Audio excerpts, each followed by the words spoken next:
Video like जरूर कर लीजिए और ऐसे वीडियो लगातार फ्री में पाने के लिए चैनल को तुरंत सब्सक्राइब कर लीजिए और बेल आइकन को जरूर टैप कर लीजिए ताकि आगे भी सारे वीडियो आपको मिलते रहे। यूट्यूब में फॉलो करते हैं तो प्लीज ये वाला फ्री टेलीग्राम चैनल जरूर ज्वाइन कर लीजिएगा। सारे नोटिफिकेशन सारे अपडेट यहीं पे आते हैं, ध्यान रखिए। दोस्तों, एसएससी जीडी और यूपी पुलिस कांस्टेबल जैसी बड़ी वैकेंसीज के बाद एक और बड़ी वैकेंसी जिसका लंबे समय से इंतजार था, इसका आवेदन शुरू हो चुका है। आप स्क्रीन पर देख पा रहे होंगे, गवर्नमेंट ऑफ इंडिया और ministry of railways.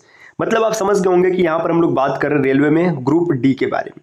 Group D के पोस्ट ये लंबे समय से इंतजार में थे कि इसका आवेदन कब से शुरू होगा, तो इसका आवेदन शुरू हो चुका है। तो आज की इस वीडियो में दोस्तों हम लोग हर एक पहलू पर बात करेंगे कि इसमें एज कितनी होनी चाहिए, एलिजिबिलिटी क्या क्या होनी चाहिए, इसमें सिलेबस क्या है, प्रिपरेशन कैसे करना है, सिलेक्शन क्या होगा, इसमें फिजिकल मेडिकल किस प्रकार से होते हैं, और फाइनली आप जब ज्वाइन हो जाएंगे तो आपको सैलरी कितनी मिलेगी और काम क्या करना होगा। तो वीडियो पूरा अंत तक देखिएगा, काफ़ी इन्फॉर्मेटिव होने वाला है आपके लिए। देखिए, सबसे पहले अगर आप देखेंगे तो यहाँ पे इसमें कुछ इंपॉर्टेंट डेट्स दिए गए कि जो इसका डेट था, मतलब नोटिस का, ये 28 दिसंबर को जारी किया गया था। डेट ऑफ पब्लिकेशन 22 जनवरी 2025, मतलब 22 जनवरी को पब्लिक हो गया था। ओपनिंग डेट मतलब जो ऑनलाइन है ये 23 जनवरी से शुरू हो चुका है और ये 22 फरवरी तक चलेगा। मतलब अभी स्टार्ट हुआ है 26 जनवरी, 2-3 दिन हुआ है इसे स्टार्ट हुए। अभी ये 22 फरवरी तक इसका आवेदन होगा। दोस्तों, यहाँ पर आपको इंतजार नहीं करना है लास्ट डेट आने का। अगर आपको ये फॉर्म फिल करना है, आपके लिए सूटेबल है, तो आप तुरंत फिल कर लीजिए। लास्ट डेट में क्या होता है कि जब बड़ी वैकेंसीज होती है, उसमें आवेदन ज़्यादा होता है, तो लास्ट में वेबसाइट क्रैश कर जाती है और आप फॉर्म नहीं फिल कर पाते। और इसके बाद अगर मान के चलिए, मतलब आप फीस पेमेंट की बात करेंगे तो जो क्लोजिंग डेट है ये यहाँ पे 23-24, यहाँ तक भी आप फीस को जमा कर सकते हैं। इसके बाद अगर गलती से मान लीजिए फॉर्म फिल करते समय कोई मिस्टेक हो गया, ऐसे आप ध्यान रखिएगा कि कोई मिस्टेक ना होने पाए, लेकिन फिर भी अगर गलती से मिस्टेक हो गया तो जो मॉडिफिकेशन विंडो है ये 25 फरवरी से लेके 6 मार्च तक चलेगा। इसमें आप जो भी संशोधन करना चाहेंगे, जो भी अमेंडमेंट होंगे आपके फॉर्म में, आप उसे आसानी से कर पाएंगे। तो यहाँ पे इंपॉर्टेंट डेट्स आपको पता चल गया। 22 फरवरी लास्ट डेट है और इसके बाद 2 दिन आपको पेमेंट करने के लिए मिलेंगे एक्स्ट्रा, 23-24। जैसे मान लीजिए आपने आवेदन कर दिया, आपका फीस नहीं कटा है, तो आप यहाँ तक कर पाएंगे। इसके बाद करेक्शन आप 25 से लेकर 6 मार्च तक कर सकते हैं। अब देखिए, इसमें अगर हम लोग बात करेंगे कुछ इंपॉर्टेंट चीज़ों के बारे में कि इसमें लेवल क्या है, तो लेवल 1 की जॉब है। और जो इसमें बेसिक सैलरी है 18,000 है। अगर बेसिक सैलरी 18,000 है तो इन हैंड सैलरी आपके लगभग 35-40 हज़ार के आसपास पहुंच जाएगी, इतना मिलेगा आपको।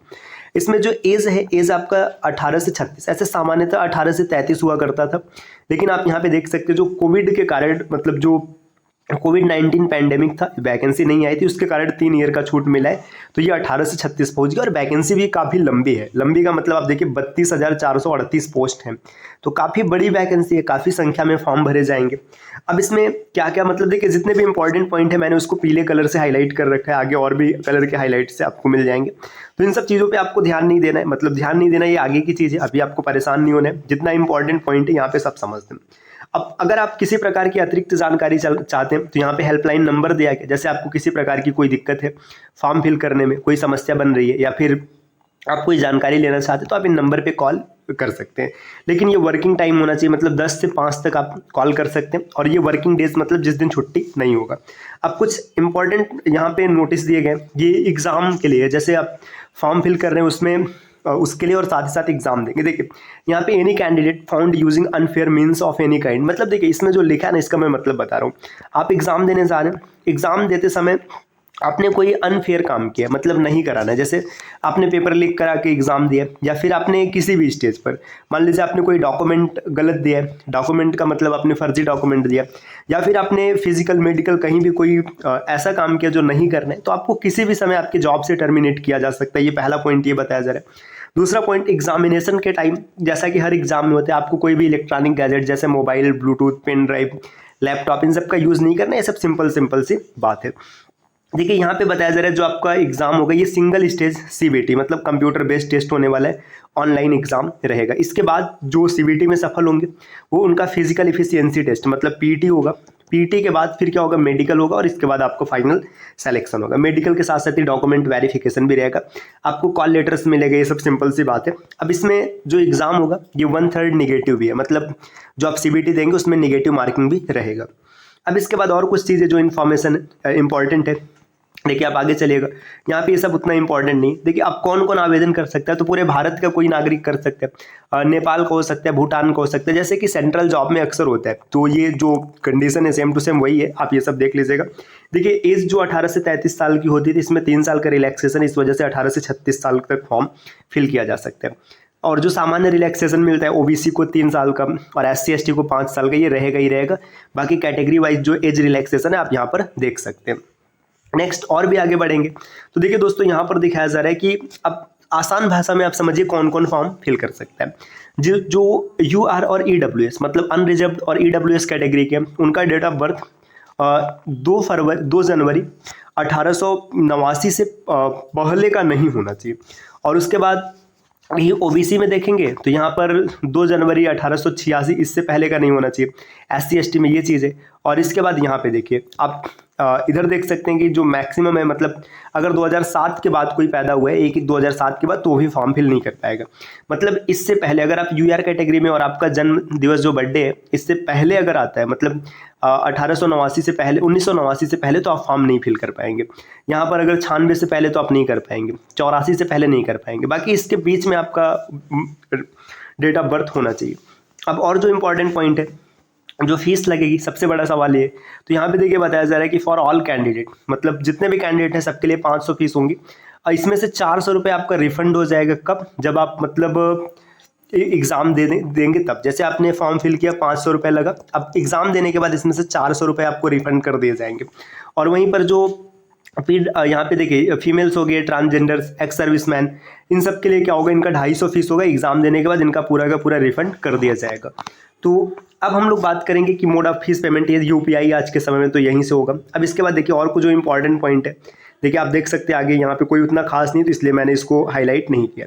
देखिए नेक्स्ट जो इंपॉर्टेंट डेटा है यहाँ पे देखिए, अब सिलेबस ये कि मतलब क्या क्या आएगा। तो देखिए इसमें जो एग्ज़ाम का ड्यूरेशन होगा ये 90 मिनट, 90 मिनट कहने का मतलब है 1.5 घंटे का एग्ज़ाम होने वाला है। जनरल साइंस से 25 प्रश्न होंगे और मैथमेटिक्स से 25 प्रश्न होंगे। जनरल इंटेलिजेंस और रीजनिंग से 30 प्रश्न होंगे और जनरल अवेयरनेस और करंट अफेयर से 20 प्रश्न होंगे। देखिए साइंस, मैथ, इंग्लिश और माफ़ कीजिएगा रीजनिंग और यहाँ पे जनरल अवेयरनेस और करंट अफेयर्स, कुल मिला जुला के 100 प्रश्न होंगे। तो इसमें तो इंग्लिश नहीं है। सबसे बड़ी चीज़ ये है कि जो इंग्लिश का हुआ है, इंग्लिश हमको नहीं आते कैसे होगा, तो इंग्लिश वाले डर यहाँ पे नहीं होने वाले। तो इंग्लिश नहीं है, 100 प्रश्न होने वाले, 90 मिनट का समय मिलेगा। 1/3 नेगेटिव है, हम लोगों ने पहले ही बात कर रखा है। सिलेबस को विस्तार से देख लेते हैं क्या क्या है। देखिए मैथमेटिक्स में बेसिक सा हुआ है, नंबर सिस्टम हो गया, बॉडमास हो गया, decimal, fraction, LCM, HCF, ratio, proportion, percentage, mensuration, time work, time and distance, simple and compound interest है, प्रॉफिट लॉस हो गया, algebra, geometry, trigonometry, elementary statistics मतलब सांख्यिकी, स्क्वायर रूट हो गया, age calculation, calendar, clock, pipe system, ये सब maths में आएगा। रीजनिंग में एनालॉजी हो गया, alphabetical and number series, coding, decoding, mathematical operations है, रिलेशनशिप है, सिलॉक्स हो गया, jumbling, Venn diagram, data interpretation और डाटा सफिशिएंसी, कंक्लूजन और डिसीजन वाले जो होते हैं ये सब। तो ये सामान्य सा रीजनिंग का सिलेबस रहा। बाकी जनरल साइंस में, साइंस आपको पता है ये फिजिक्स, केमिस्ट्री और बायो से मिलकर बनेगा, ये 10th लेवल तक का रहेगा, मतलब 10वें स्टैंडर्ड तक का साइंस पूछा जाएगा। जनरल अवेयरनेस जो रहता है, हिस्ट्री, पॉलिटी, ये यही सब रहेगा। देखिए यहाँ पे दिया भी है, साइंस हो गया, technology, sport, culture, personalities, economics, polity हो गया, और जो अन्य सब्जेक्ट इंपॉर्टेंट है ये सब रहेगा। अब जो लोग ये पास करेंगे इसके बाद उनका फिजिकल एफिशिएंसी टेस्ट मतलब पीटी होगा। पीटी में देखिए जो मेल कैटेगरी है, तो मेल कैटेगरी का पीटी कैसे होगा, उनको 35 किलो का वेट उठाना है और 100 मीटर तक भागना है। इसके लिए 2 मिनट का समय मिलेगा। आसान है, आराम से आप कर लेंगे, कोई दिक्कत नहीं है। हाँ, इसमें एक चीज़ आपको याद रखना है कि वजन उठाने के बाद आपको फिर वजन गिराना नहीं है। इसके बाद आपका एक रनिंग होगा, 4 मिनट 15 सेकंड में आपको 1000 मीटर मतलब 1 किलोमीटर की रनिंग करनी है। तो 4 मिनट 15 सेकंड, ये थोड़ा सा आपको प्रैक्टिस करना पड़ेगा, क्योंकि 4 मिनट 15 सेकंड में 1 किलोमीटर भागना मतलब बहुत टफ टास्क तो नहीं, लेकिन थोड़ा सा आपको स्ट्रगल करना पड़ेगा, इसकी प्रैक्टिस करनी पड़ेगी। आगे यहाँ पे फीमेल्स की बात करेंगे तो इनको 20 किलो वजन उठाना है और 100 मीटर भागना है 2 मिनट में। और रनिंग की बात करेंगे तो इनको 5 मिनट 40 सेकंड दिया जाएगा 1000 मीटर के लिए। तो लड़कियों के सीन में आसान हो जाता है, क्योंकि 5 मिनट 40 सेकंड बहुत समय होता है 1 किलोमीटर भागने के लिए। अब जो ये पास करेंगे इसके बाद फाइनल मेरिट बनेगा और उनका ज्वाइनिंग हो जाएगा। तो सामान्य सी बात रही जो कि यहाँ पे हम लोगों ने समझा। अब बात ये आती है कि इसकी तैयारी कहाँ से करनी। देखिए दोस्तों, अगर आपको इधर उधर भटकना है तो आपकी इच्छा है, भटक सकते हैं, लेकिन अगर आप चाहते हैं कि सही समय एक जगह स्थिर होकर तैयारी करना चाहते हैं तो इसके लिए आपको ज्ञान सर एजुकेशन एप्लीकेशन को फॉलो करना चाहिए। ये सच्चाई है। अगर आप ज्ञान सर एजुकेशन एप्लीकेशन को फॉलो करते हैं तो आप आसानी से और एकदम टू द पॉइंट प्रिपरेशन कर पाएंगे। वही प्रश्न यहाँ पे आपको मिलेंगे जो एग्जाम में आने लायक है, फालतू का कोई भी डेटा उठा के नहीं रखा जाएगा। इसके बाद आप आसानी से एग्जाम को क्लियर कर सकते हैं। तो उम्मीद है कि आपको इन्फॉर्मेशन पसंद आई होगी और समझ में भी आया होगा। मिलते हैं आपसे नेक्स्ट वीडियो में, तब तक के लिए नमस्कार।